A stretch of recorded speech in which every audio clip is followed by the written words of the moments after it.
Perkenalkan, nama saya Anissa Rahmawati Tegela dari kelas PHI 2G jurusan Pendidikan Agama Islam Fakultas Ilmu Tarbiyah dan Keguruan. Baik, di video kali ini saya akan menjelaskan materi mata kuliah pengembangan profesi guru. Nah, di mata kuliah pengembangan profesi guru terdapat 12 materi. Di sini saya akan menjelaskan inti dari 12 materi tersebut. Nah, untuk materi yang pertama yaitu konsep dasar profesi, karakteristik dan syarat profesi. Yang pertama, pengertian profesi. Menurut KBBI, profesi adalah pekerjaan yang dilandasi pendidikan, keahlian, keterampilan, dan kejuruan tertentu.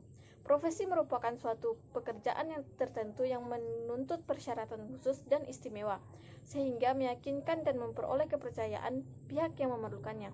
Adapun karakteristik profesi, yaitu keterampilan berdasarkan pada pengetahuan teoritis, asosiasi profesional, pendidikan yang ekstensif, ujian kompetensi, pelatihan institusional, lisensi, otonomi kerja, dan kode etik. Adapun tujuan kode etik yaitu untuk menjunjung tinggi martabat profesi, untuk menjaga dan memelihara kesejahteraan para anggota, untuk meningkatkan pengabdian para anggota profesi, dan untuk meningkatkan mutu profesi. Adapun syarat profesi guru. Yang pertama, memiliki cakupan ranah kawasan pekerjaan atau pelayanan khas definitif, bukan untuk sementara, dan sangat penting dan dibutuhkan oleh masyarakat. Yang kedua, para pengembangan tugas pekerjaan atau pelayanan tersebut telah memiliki wawasan, pemahaman, dan penguasaan pengetahuan serta perangkat teoritis yang relevan secara luas dan mendalam. Yang ketiga, memiliki sistem pendidikan yang mantap dan mapan berdasarkan ketentuan persyaratan standarnya bagi penyiapan maupun pengembangan. Yang keempat, memiliki perangkat kode etik profesional yang telah disepakati. Yang kelima, memiliki organisasi profesi yang menghimpun, membina, dan mengembangkan kemampuan profesional selalu dipatuhi dan dipedomani. Yang keenam, memiliki jurnal dan saran publikasi profesional lainnya yang menyajikan berbagai karya penelitian dan kegiatan ilmiah. Yang terakhir, memperoleh pengakuan dan penghargaan yang selayaknya baik secara sosial dari masyarakat dan secara legal dari pemerintah yang bersangkutan atas keberadaan dan kemanfaatan profesi tersebut. Selanjutnya kita masuk ke materi kedua, yaitu kompetensi guru profesi berdasarkan Undang-Undang Nomor 4 Tahun 2005. Yang pertama, pengertian kompetensi guru. Kompetensi dalam bahasa Indonesia merupakan serapan dari bahasa Inggris, yaitu competence, yang berarti kecakapan dan kemampuan. Kompetensi adalah kumpulan pengetahuan, perilaku, dan keterampilan yang harus dimiliki guru untuk mencapai tujuan pembelajaran dan pendidikan. Kompetensi berarti kemampuan mewujudkan sesuatu sesuai dengan tugas yang diberikan kepada seseorang. Kompetensi juga terkait dengan standar, di mana seseorang dikatakan kompeten dan dalam bidangnya jika pengetahuan, keterampilan, dan sikap serta hasil kerjanya sesuai standar atau ukuran yang ditetapkan atau diakui oleh lembaga atau pemerintah. Hakikat kompetensi adalah kekuatan mental dan fisik untuk melakukan tugas atau keterampilan yang dipelajari. Melalui latihan dan praktek dari hal ini, maka suatu kompetensi dapat diperoleh melalui pelatihan dan pendidikan. Kompetensi profesional menurut Hamalik dalam bukunya Pendidikan Guru berdasarkan pendekatan kompetensi adalah seseorang yang melakukan fungsinya di sekolah. Dari pengertian ini tersebut terkandung suatu konsep bahwa guru profesional yang bekerja melaksanakan fungsi dan tujuan sekolah harus memiliki kompetensi-kompetensi yang dituntut agar mampu melaksanakan tugasnya dengan baik. Guru dinilai profesional apabila guru tersebut mampu mengembangkan tanggung jawabnya dengan sebaik-baiknya dan guru mampu melaksanakan peran-perannya secara berhasil. Nah, selanjutnya kita masuk ke materi ketiga, yaitu keterampilan dasar guru dalam proses pembelajaran. Yang pertama, keterampilan membuka dan menutup proses pembelajaran. Membuka pelajaran adalah usaha kegiatan yang dilakukan oleh guru dalam kegiatan pembelajaran untuk menciptakan prakondisi siswa agar mental maupun perhatiannya terpusat pada apa yang dipelajarinya. sehingga usaha tersebut akan memberikan efek yang positif terhadap kegiatan belajar. Sedangkan menutup pelajaran adalah kegiatan yang dilakukan oleh guru untuk mengakhiri kegiatan pembelajaran. Kegiatan ini dimaksudkan untuk memberikan gambaran menyeluruh tentang apa yang telah dipelajari oleh siswa, mengetahui tingkat pencapaian siswa dan tingkat keberhasilan guru dalam proses pembelajaran. Selanjutnya, keterampilan memberi penguatan. Penguatan adalah sebagai bentuk respon, apakah bersifat verbal maupun nonverbal. Pengetahuan ini merupakan bagian dan modifikasi tingkah laku guru terhadap tingkah laku siswa yang bertujuan untuk memberikan informasi atau umpan balik siswa atas perbuatan sebagai suatu tindak dorongan atau koreksi. Selanjutnya, keterampilan mengadakan variasi. Variasi stimulus adalah suatu kegiatan guru dalam konteks proses interaksi pembelajaran yang ditunjukkan untuk mengatasi kejenuhan siswa. Sehingga dalam situasi belajar mengajar, siswa menunjukkan ketekunan, antusias, serta penuh partisipasi. Jadi, keterampilan menggunakan variasi merupakan keterampilan guru dalam menggunakan bermacam kemampuan dalam mengajar untuk memberikan rangsangan kepada siswa agar suasana pembelajaran selalu menarik, sehingga siswa bergairah dan antusias dalam menerima pembelajaran dan aktivitas belajar mengajar dapat berlangsung secara efektif. Selanjutnya, keterampilan menjelaskan. Keterampilan menjelaskan adalah keterampilan menyajikan bahan belajar yang diorganisasikan secara sistematis sebagai suatu kesatuan yang berarti sehingga mudah dipahami peran para peserta didik. Penyampaian informasi yang terencana dengan baik dan disajikan dengan urutan yang cocok merupakan ciri utama kegiatan menjelaskan. Selanjutnya, keterampilan bertanya. Keterampilan bertanya adalah suatu pengajaran itu sendiri. Sebab pada umumnya guru dalam pelajaran melibatkan atau menggunakan tanya jawab. Bertanya merupakan unsur yang selalu ada dalam proses komunikasi, termasuk dalam komunikasi pembelajaran. Keterampilan bertanya merupakan ucapan atau pertanyaan yang dilontarkan guru sebagai stimulus untuk memunculkan atau menumbuhkan jawaban atau respon dari peserta didik. Selanjutnya, keterampilan membimbing diskusi.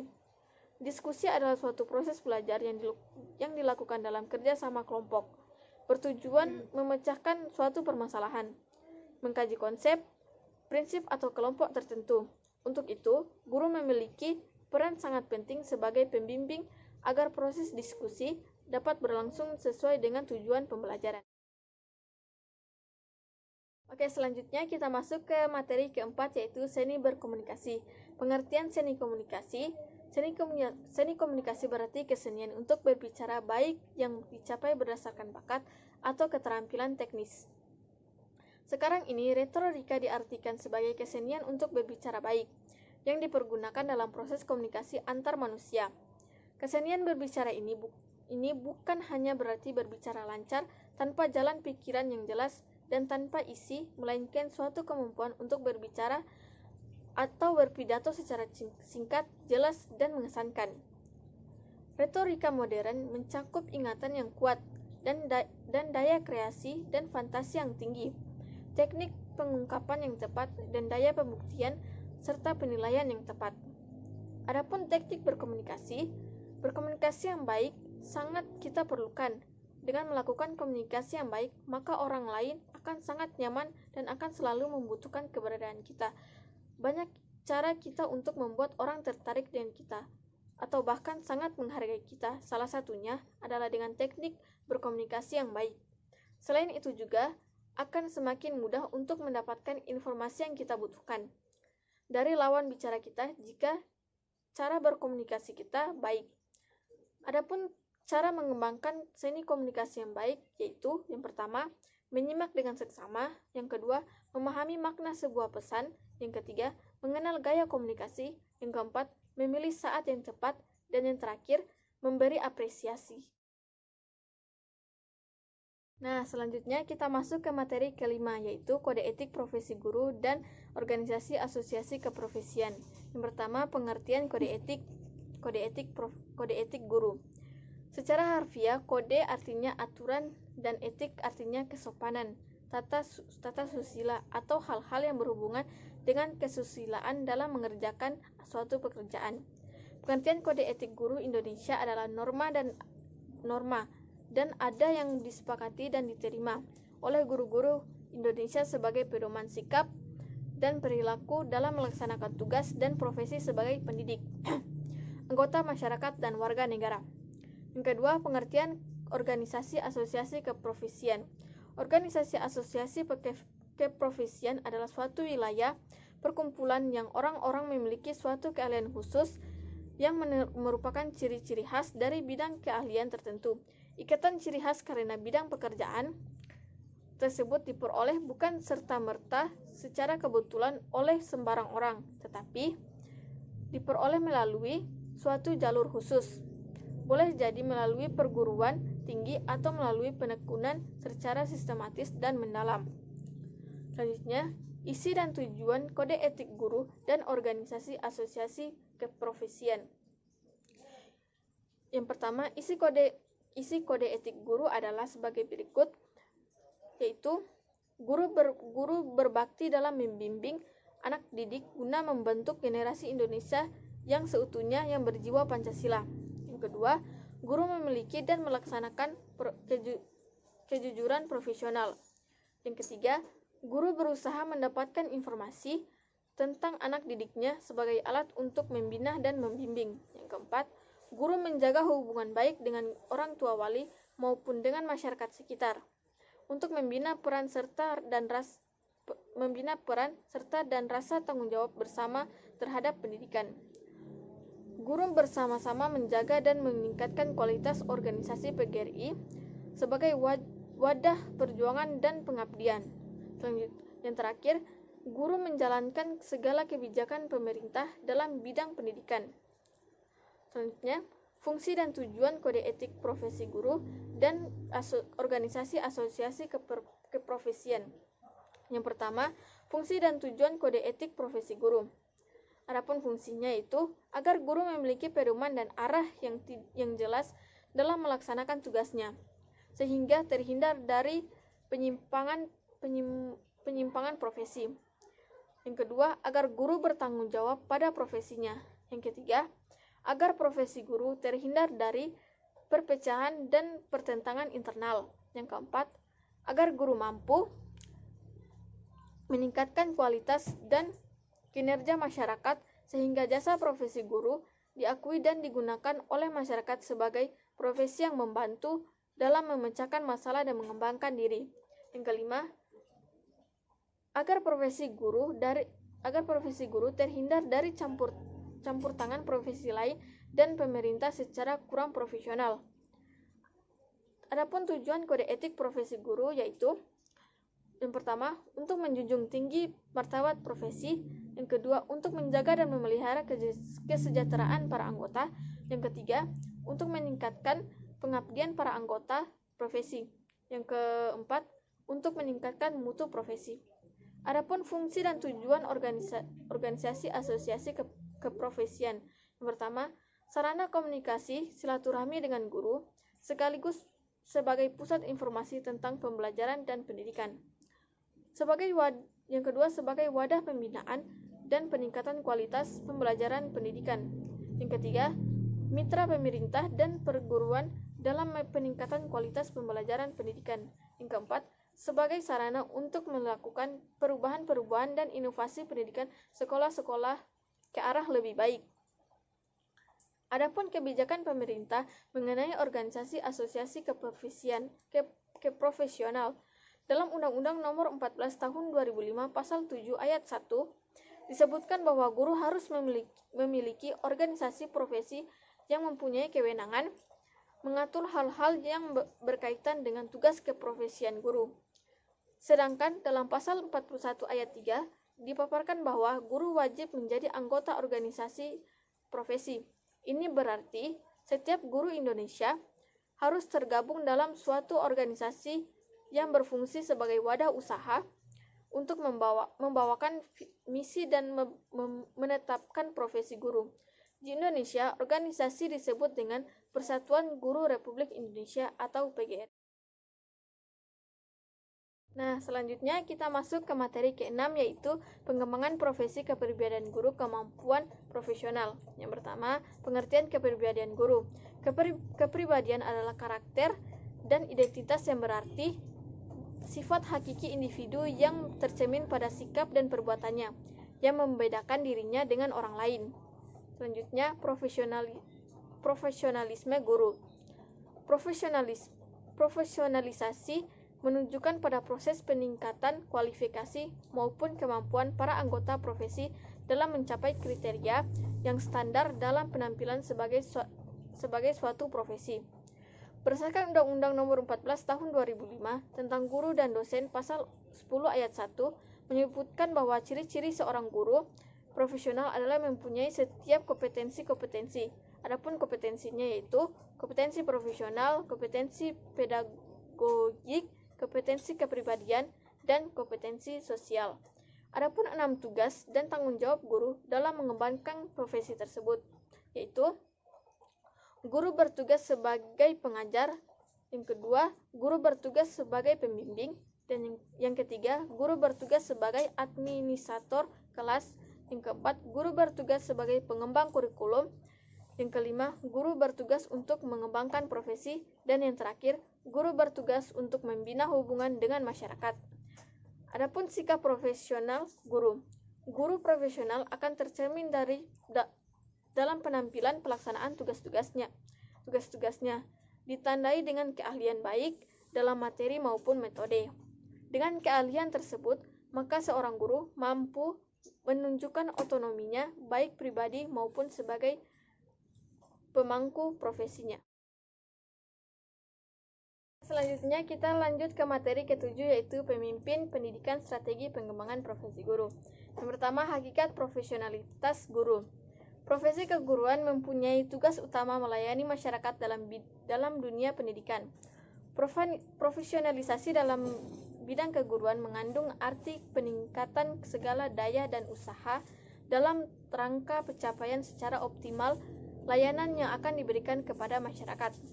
Untuk meningkatkan mutu pendidikan saat ini, maka profesionalisasi guru merupakan suatu keharusan untuk pengembangan profesionalisme guru, yang dimaksud agar merangsang, memelihara, dan meningkatkan kompetensi guru dalam memecahkan masalah-masalah pendidikan dan pembelajaran yang berdampak untuk peningkatan hasil belajar siswa yang bermutu. Untuk menjadi profesional, seorang guru dituntut untuk memiliki 5 hal, yaitu guru mempunyai komitmen pada siswa dan proses belajarnya, guru menguasai secara mendalam bahan atau mata pelajaran yang akan diajarkan serta cara mengajar kepada siswa. Selanjutnya, guru bertanggung jawab memantau hasil belajar siswa melalui berbagai cara evaluasi. Guru mampu berpikir sistematis tentang apa yang dilakukannya dan belajar dari pengalamannya. Yang terakhir, guru merupakan bagian dari masyarakat belajar dalam lingkungan profesinya. Selanjutnya, kepemimpinan guru. Guru adalah orang yang memberikan ilmu pengetahuan kepada anak-anak didik. Guru dalam pandangan masyarakat adalah orang yang melaksanakan pendidikan di tempat-tempat tertentu. Tidak harus di lembaga pendidikan formal, tetapi bisa juga di masjid, di musola, di rumah, dan sebagainya. Strategi peningkatan profesionalitas guru antara lain hakikat strategi peningkatan profesionalitas guru dan prinsip-prinsip pengembangan atau peningkatan profesionalitas. Selanjutnya kita masuk ke materi ke-8, yaitu strategi pengembangan profesional guru Indonesia berdasarkan peraturan yang berlaku. Yang pertama, pengertian guru profesional. Guru profesional adalah pekerjaan atau kegiatan yang dilakukan oleh seseorang dan menjadi sumber penghasilan kehidupan yang memerlukan keahlian, kemahiran atau kecakapan yang memiliki standar mutu atau norma tertentu serta memerlukan pendidikan profesi. Undang-Undang Nomor 14 Tahun 2005 tentang Guru dan Dosen. Pekerjaan yang bersifat profesional adalah pekerjaan yang hanya dapat dilakukan oleh mereka yang khusus dipersiapkan untuk itu, bukan pekerjaan yang dilakukan oleh mereka karena tidak dapat memperoleh pekerjaan lain. Hakikat profesi guru. Dalam Undang-Undang RI Nomor 14 tahun 2005 tentang guru dan dosen adalah pendidik profesional dengan tugas utama mendidik, mengajar, membimbing, mengarahkan, melatih, dan mengevaluasi peserta didik pada pendidikan anak usia dini. Jalur pendidikan formal, pendidikan dasar, dan pendidikan menengah, sedangkan profesional adalah pekerjaan atau kegiatan yang dilakukan oleh seseorang dan menjadi sumber penghasilan kehidupan yang memerlukan keahlian, kemahiran, atau percakapan yang memenuhi standar. Guru merupakan suatu profesi yang berarti suatu jabatan yang memerlukan keahlian khusus sebagai guru dan tidak dapat dilakukan oleh sembarang orang di luar bidang pendidikan. Adapun strategi pengembangan guru, yaitu strategi pengembangan guru adalah siasat untuk mencapai suatu maksud dan tujuan dalam mengembangkan profesi guru. Dapat dilakukan melalui berbagai strategi baik dalam bentuk pendidikan dan pelatih. Selanjutnya kita masuk ke materi ke-9, yaitu sertifikasi guru, uji kompetensi, dan undang-undang guru. Yang pertama, pengertian uji kompetensi guru atau disebut UKG. Uji kompetensi guru atau UKG adalah kegiatan untuk mengukur kompetensi dasar tentang bidang studi dan pedagogik dalam domain konteks guru. Adapun prinsipnya adalah objektif, adil, transparan, dan akuntabel. Adapun juga manfaat UKG, yaitu sarana untuk mengelompokkan, sarana pembinaan guru, sarana pemberdayaan guru, dan acuan dalam pengembangan kurikulum. Adapun kompetensi yang diujikan dalam UKG yaitu kompetensi pedagogik dan kompetensi profesional. Adapun landasan dari UKG yaitu aspek filosofi, aspek teoritis, dan aspek empirik sosial. Profesi guru adalah pekerjaan atau kegiatan yang dilakukan oleh seseorang dan menjadi sumber penghasilan kehidupan yang memerlukan keahlian, kemahiran, atau kecakapan yang memenuhi standar mutu atau norma tertentu serta memerlukan pendidikan profesi. Adapun peranan sertifikasi guru yaitu menurut Undang-Undang RI Nomor 14 Tahun 2005 tentang guru dan dosen bab 4 pasal 8 ayat 13 bahwa guru wajib memiliki kualifikasi akademik, kompetensi, sertifikat, pendidik, sehat jasmani dan rohani, serta memiliki kemampuan untuk mewujudkan tujuan pendidikan nasional. Oke, selanjutnya kita masuk ke materi ke-10 yaitu kurikulum 2013.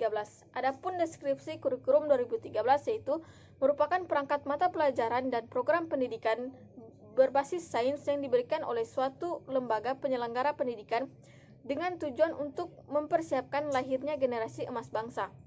Ada juga rasional pengembangan kurikulum 2013, yaitu pengembangan kurikulum 2013 merupakan langkah lanjutan pengembangan kurikulum berbasis kompetensi yang telah dirintis pada tahun 2004 dan KTSP 2006 yang mencakup kompetensi, sikap, pengetahuan, dan keterampilan secara terpadu. Ada juga karakteristik kurikulum 2013. Rencana pelaksanaan pelajaran dikembangkan di setiap KD yang untuk mata pelajaran dan kelas tersebut. Terdapat juga model dalam kurikulum 2013. Model pembelajaran adalah bentuk pembelajaran yang tergambar dari awal hingga akhir yang diberikan secara khas oleh seorang guru. Nah, proses pembelajaran dalam kurikulum 2013 adalah pembelajaran intrakurikuler dan pembelajaran ekstrakurikuler.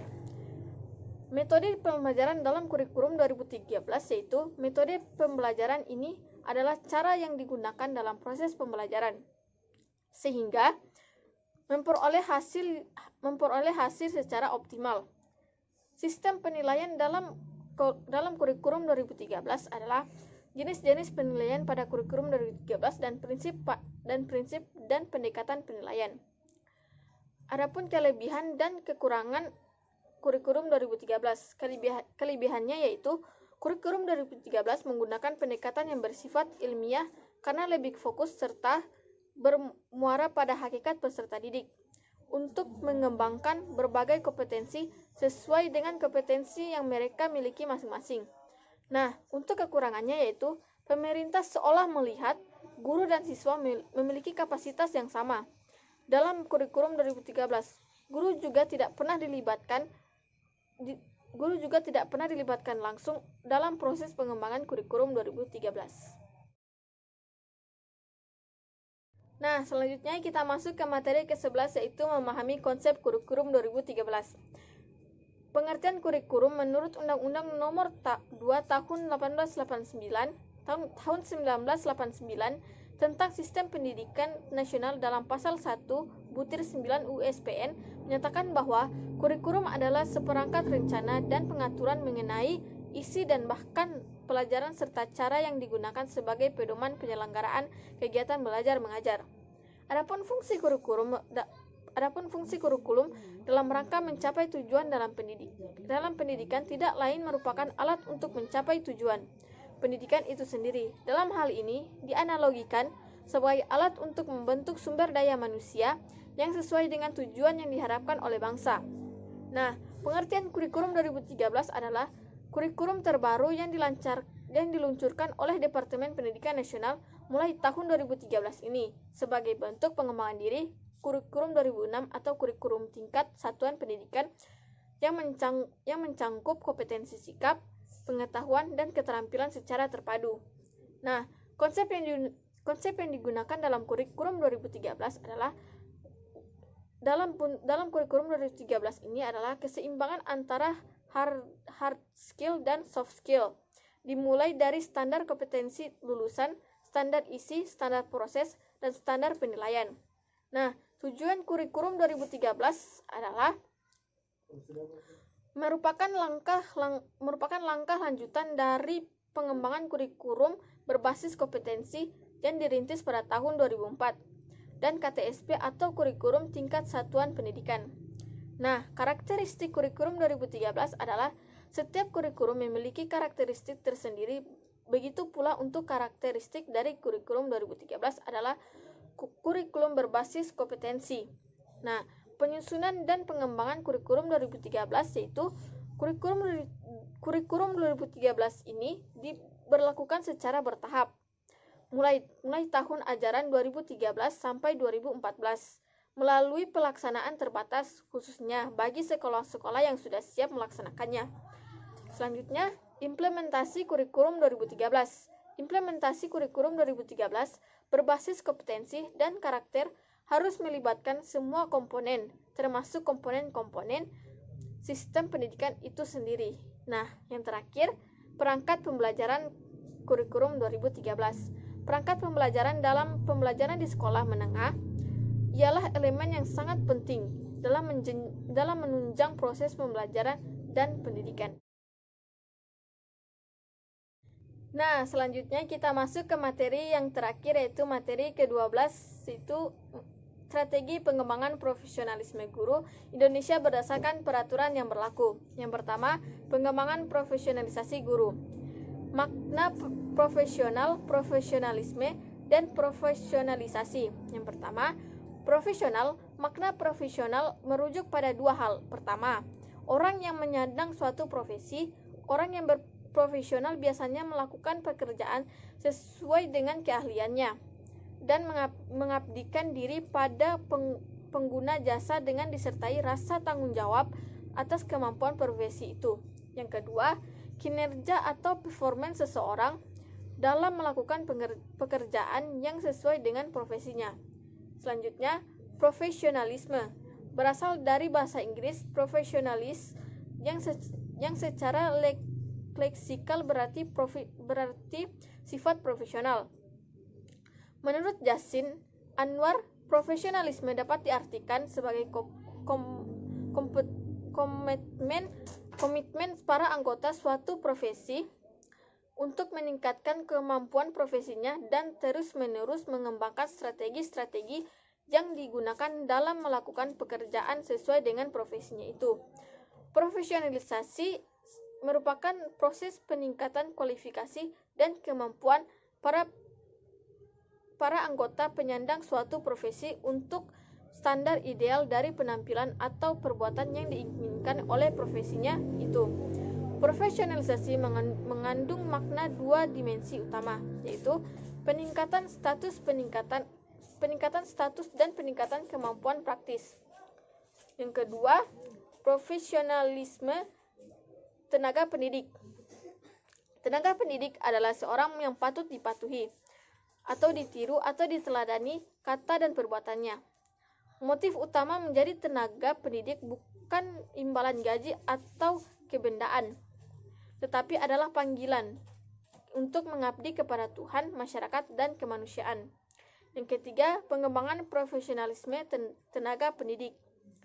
Menurut Sudarwan, pengembangan profesional tenaga pendidik dimaksudkan untuk memenuhi 3 kebutuhan. Pertama, kebutuhan sosial untuk meningkatkan kemampuan sistem pendidikan yang efisien dan manusiawi, serta melakukan adaptasi untuk menyusun kebutuhan-kebutuhan sosial.